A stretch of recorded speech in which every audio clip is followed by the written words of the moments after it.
RFI Convida. Adriana Brandão. O que há de novo na poesia brasileira contemporânea? Muitas mulheres escrevendo poesia de forma inovadora e múltipla. Essa constatação levou a revista de poesia francesa Place de la Sorbonne a publicar em seu último número, que acaba de ser lançado aqui na França, um dossiê especial sobre as vozes poéticas femininas no Brasil. 11 poetas, todas vivas, foram escolhidas e tiveram seus poemas publicados em português e francês. O dossiê foi organizado por Patrícia Lavelle, professora de letras da PUC do Rio de Janeiro, nossa entrevistada de hoje. Olá, Patrícia. Olá, Adriana, tudo bem? Muito bem-vinda ao RFI Convida. Obrigada.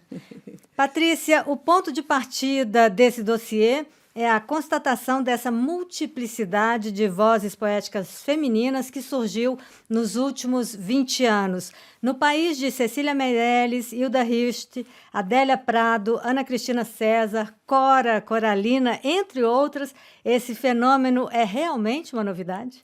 De fato, nós temos poetas incríveis, né, no século XX. Mas a questão que se coloca hoje é o fato de que a metade da cena poética, se não, talvez até um pouco mais do que a metade, é ocupada por vozes femininas, o que não era o caso no século XX. Né? Essas grandes figuras que você acaba de citar... Elas eram, né, as exceções da regra. Frequentemente você tinha um dossiê de poesia ou uma coisa desse tipo com 9 homens e uma mulher, né? Às vezes 2 mulheres para uma quantidade enorme. Hoje em dia não é mais assim que as coisas funcionam, quer dizer, essa pluralização aconteceu e mesmo essa lista de 11 não é exaustiva, né? Há muitas outras e mesmo acho que é importante dizer isso.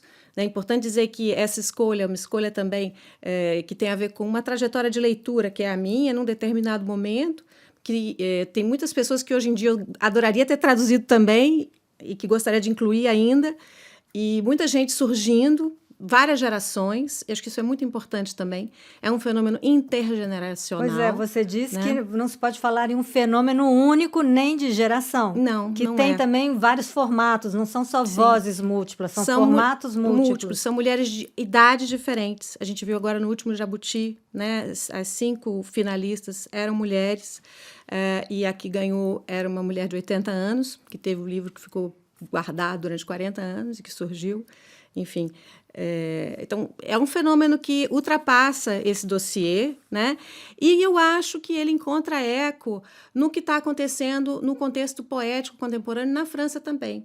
Eu tenho acompanhado o surgimento também de antologias de poesia contemporânea escrita por mulheres aqui na França, sempre tendo essa preocupação de dizer que não se trata de um identitarismo, né? Que não se trata de um exclusivismo, que justamente essas vozes estão em contato, em relação, em diálogo com os poetas homens também. Né? Então, essa visibilidade seria um movimento quase do mundo, global. Talvez seja global, não me arriscaria uma análise tão complexa, mas eu acho que no Brasil a gente viveu também um momento muito importante, assim, do ponto de vista da visibilidade das mulheres na vida pública. Né? Pois é, você disse que esse fenômeno é também político, e fala muito do Brasil de hoje. Eu acho que esse fenômeno é também político, fala muito do Brasil de hoje, e eu acho, inclusive, que um certo discurso misógino que surgiu é uma reação a o fato das mulheres estarem ocupando cada vez mais espaços públicos. Então, eu acho que esse é um ponto na política, na vida econômica, na cultura. Muitas mulheres também, editoras, jovens editoras super dinâmicas que têm editado poesia. Você não acha que essa visibilidade de hoje ela também é resultado da conquista do movimento feminista durante anos e que chegou a essa paridade, principalmente nesse setor editorial? Sim, eu acho que tem todo um histórico isso, né? Tem toda uma luta que vem pelo século XX e que chega nesse momento de hoje, com certeza. E, como eu disse, é um fenômeno intergeneracional. Eu acho que tem, digamos assim, uma generalização do feminismo, né, que essas jovens de hoje também estão trazendo, né, uma certa geração que já chega com esse discurso também e que encontra, então, uma tradição, né, que vem, enfim, não só a tradição feminista, mas também o fato de mulheres que não necessariamente refletiram sobre a questão do feminismo se colocaram no espaço público, né, e abriram esse espaço também. Acho que também isso é uma questão também de hoje. Enfim. Na questão do conteúdo, por exemplo, você diz que não é uma voz feminina, não é esse o tema feminino não é dominante nessas poesias. Exatamente. Quer dizer, isso eu achei que era importante, né? Há alguns poemas que têm temática feminista, de fato, mas não necessariamente todos têm uma temática que pode ser facilmente reconhecida como uma temática que concerne as mulheres em particular. Eu achei que era importante dar ênfase à relação das mulheres com a tradição, né? A relação das mulheres com o próprio passado literário, o próprio passado poético, o ponto de vista das mulheres, das autoras, que são diferentes pontos de vista também, né? Múltiplos, em relação à tradição.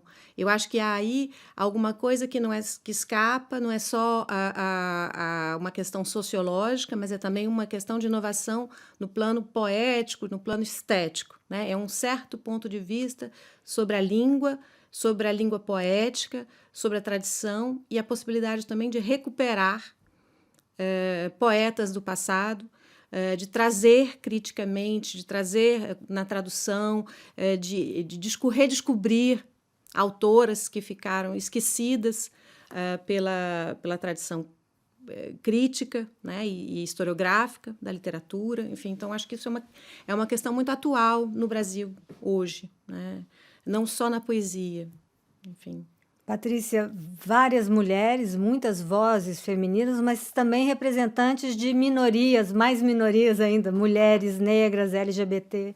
Assim, acho que é uma coisa também de hoje, né? Essa pluralização das vozes e o fato de que as mulheres não sejam alguma coisa de homogêneo, mas plural, e que todas essas digamos, interfaces, né? Todas essas interseções possam conviver, eu achei que isso era fundamental, né? Que tivessem diversos olhares sobre enfim, que não se apresentasse essa poesia escrita por mulheres como escrita por um mesmo ponto de vista sempre, né?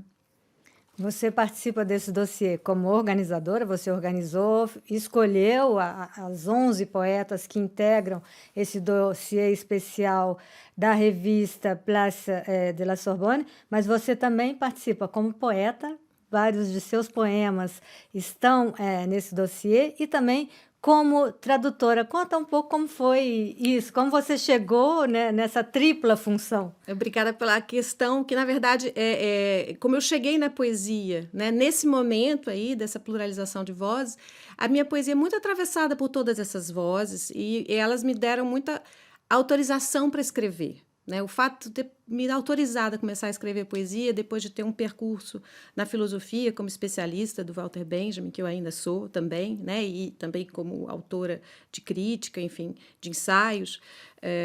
Então, essa autorização veio muito dessa pluralidade de vozes femininas que eu li, que eu estudei, que me interessei, e essa questão de traduzir em francês foi para mim muito importante. Eu escrevi durante muitos anos só em francês, no tempo em que eu vivi na França. Mas não é a sua língua materna. Mas não é a minha língua materna, apesar do meu sobrenome, não é a minha língua materna, é uma língua aprendida. E o fato de escrever, de traduzir do português em francês, é uma coisa importante para mim. É um modo de recuperar, de certo modo, essa língua e criar espaços para ela, né, dentro da outra. Pois o que é interessante é que você passou muitos anos aqui na França, estudando, fazendo a sua tese de doutorado, e foi voltar para o Brasil que te permitiu, ou te abriu esse caminho da poesia? De certo modo, sim. De certo modo, sim. É muito importante a interlocução. Eu acredito muito nisso, na pluralidade, né?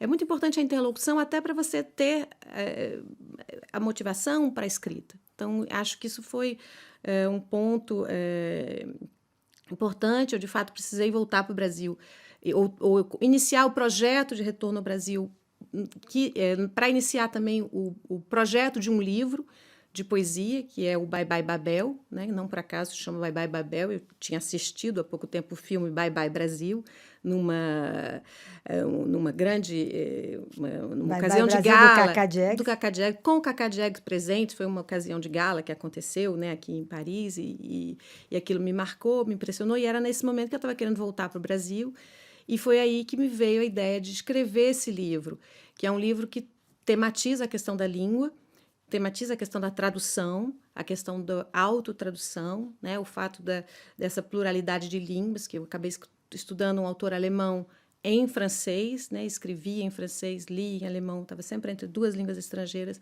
Então, isso daí eu desatei esse nó quando eu voltei para o português através da escrita poética e fui refletir sobre essas vivências através da escrita poética. Então, voltar para o francês traduzindo poetas brasileiras me dá uma força, né? Me dá eu acho é um momento bastante importante. Eu acabei reescrevendo esse livro inteiro em francês. Então, esse Bye Bye Babel tem uma reescrita também em francês, que está aí ainda na gaveta por enquanto. É um projeto, né? E esses poemas foram, então, retraduzidos por mim mesma, né, em francês. Já havia, na primeira versão do Bye Bye Babel, um poema que tinha francês e português, né? Mas surgiram outros, e mesmo surgiram alguns que são ainda inéditos, e eu acabei traduzindo o livro inteiro. Inclusive, tem um soneto que eu traduzi inteiramente, e é incrível que o soneto em francês funciona. É como se ele já estivesse lá. Né? É como se ele já estivesse lá como uma espécie de fantasma do texto em português. Curioso isso. Você poderia, então, ler um poema seu para Sim, eu posso os nossos ler. ouvintes? A poesia, eu escolhi Arco de Babel. Arca de Babel. Arca de Babel. É significativo você ter escolhido essa, e eu fico contente porque esse poema, quer dizer, o título desse poema foi também o título de uma série que eu organizei para a revista Cult, de traduções de poesia de língua estrangeira em português, e se chamou Arcas de Babel. Eu acho que, enfim, é a partir do título desse poema.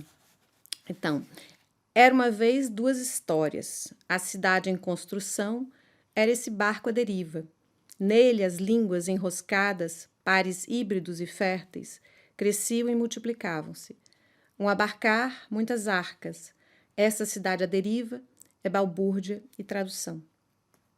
É uma brincadeirinha com a Bíblia, né? Assim, uma espécie de... com a história de Babel. Muito obrigada, Patrícia Lavelle, por essa entrevista. Patrícia Lavelle, que acaba de organizar, traduzir e publicar aqui na França, na revista Place de la Sorbonne, um dossiê especial sobre a poesia poética feminina no Brasil. Muito obrigada. Muito obrigada, Adriana, pela entrevista.